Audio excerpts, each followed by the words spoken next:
ভোটের আবহে বাংলার রাজনীতিতে অগ্নিগর্ভ এক নতুন বিতর্ক। এআই নির্মিত ভিডিও ডিপফেকের অভিযোগ, থানায় মামলা।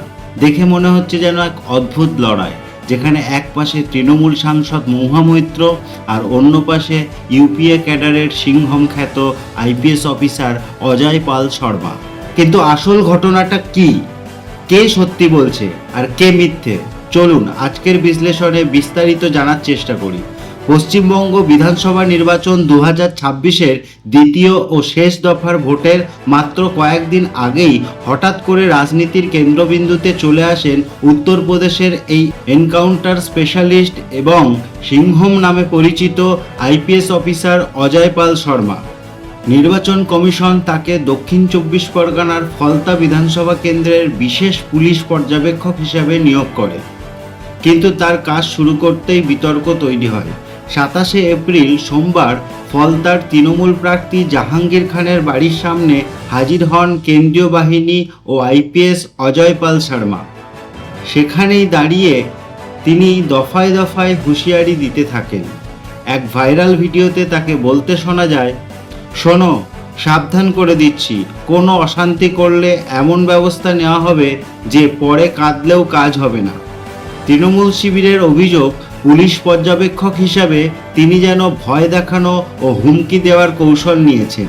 এদিকে জাহাঙ্গীর খানের প্রতিক্রিয়া, তিনি যদি সিংহম হন তাহলে আমি পুষ্পা। এই ঘটনাকে কেন্দ্র করে কলকাতা হাইকোর্ট ও সুপ্রিম কোর্টে মামলা দায়ের হলেও উচ্চ আদালত নির্বাচন শেষ না হওয়া পর্যন্ত কোনো আদেশ দিতে অস্বীকৃতি জানায়। নির্বাচনে সহযোগিতা না করার অভিযোগেও ফলতার বিডিও সৌরভ হাজরাকেও সরিয়ে দেওয়া হয়। ঘটনার প্রতিক্রিয়ায় মাঠে নেমে পড়েন তৃণমূলের তীব্র ভাষণকারী সাংসদ মহুয়া মৈত্র। নিজের এক্স হ্যান্ডেলে তিনি কিছু ভিডিও শেয়ার করেন, যেখানে দেখা যাচ্ছে অজয় পাল শর্মা রাতের ক্লাবে স্বল্প বসানা নর্তকীদের সঙ্গে নাচছেন আর ট্যাগ করে লেখেন, ফেয়ার অ্যান্ড লাভলি বাবুয়া, তোমাকে ফ্যান্টা কাপ স্টাইলে আনন্দ করতে দেখে খুব ভাল লাগছে। থাকো ঠান্ডা ঠান্ডা কুলকুল, থাকো ঠান্ডা ঠান্ডা কুলকুল। কটাক্ষ করে তিনি আরও বলেন, আশা করি আপনার পুলিশি দক্ষতা নাচের দক্ষতার চেয়ে ভালো। তবে এই ভিডিওর সত্যতা যাচাই করে নি আজকের বার্তা বাংলা। কিন্তু এই পোস্টের পরেই ঘটনা নেয় অন্য মোড়। বিজেপি যুব মোর্চার নেতা অভিষেক দুবে দিল্লির মন্দিরবাগ থানায় অভিযোগ দায়ের করেন।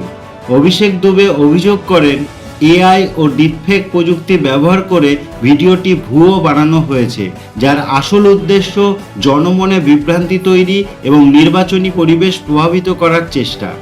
আইপিএস অফিসার স্পষ্টভাবে অস্বীকার করে জানিয়েছেন, ভিডিওতে প্রদর্শিত ব্যক্তি তিনি নন। এই ঘটনায় সাইবার সেল তদন্ত শুরু করেছে। রাজনীতির এই অগ্নি পরীক্ষায় ঘটনার ভারসাম্য বিশ্লেষণ করা জরুরি। প্রশ্ন ওঠে, নির্বাচন পর্যবেক্ষক হিসাবে অজয় পাল শর্মা সেই হুঁশিয়ারি দেওয়ার ভিডিওটি কি আদৌ নির্বাচনী নির্দেশিকা লঙ্ঘন করছিল, নাকি তা ভোটারদের ভয় দেখানোর চেষ্টা? অন্যদিকে উত্তরপ্রদেশের প্রাক্তন মুখ্যমন্ত্রী অখিলেশ যাদব বলেন, যদিও ভিডিওটিকে এআই বা নকল বলে দাবি করা হয়, তাহলে প্রশাসন কত দ্রুত ব্যবস্থা নেয় সেটাই এখন দেখার বিষয়।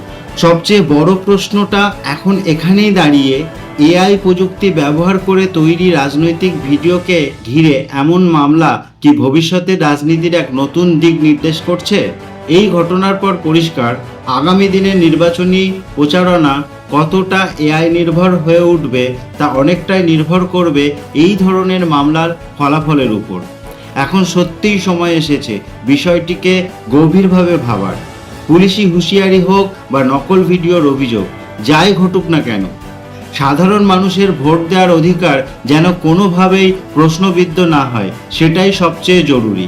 এবার প্রশ্ন আপনার কাছে, ডিপফেক প্রযুক্তি ব্যবহার করে কি রাজনৈতিক প্রতিদ্বন্দ্বীদের বিরুদ্ধে মিথ্যে প্রপাগান্ডা চালানো হচ্ছে, নাকি প্রশাসনের ভূমিকায় এখানে বড় উদ্বেগের কারণ? আপনার মতামত কমেন্টে জানান, আর এমন বিশ্লেষণ পেতে চ্যানেলটি সাবস্ক্রাইব করতে ভুলবেন না। দেখা হচ্ছে আবার কোনো পরবর্তী বিশ্লেষণ নিয়ে। ততক্ষণে সুস্থ থাকুন, ভালো থাকুন, সচেতন থাকুন।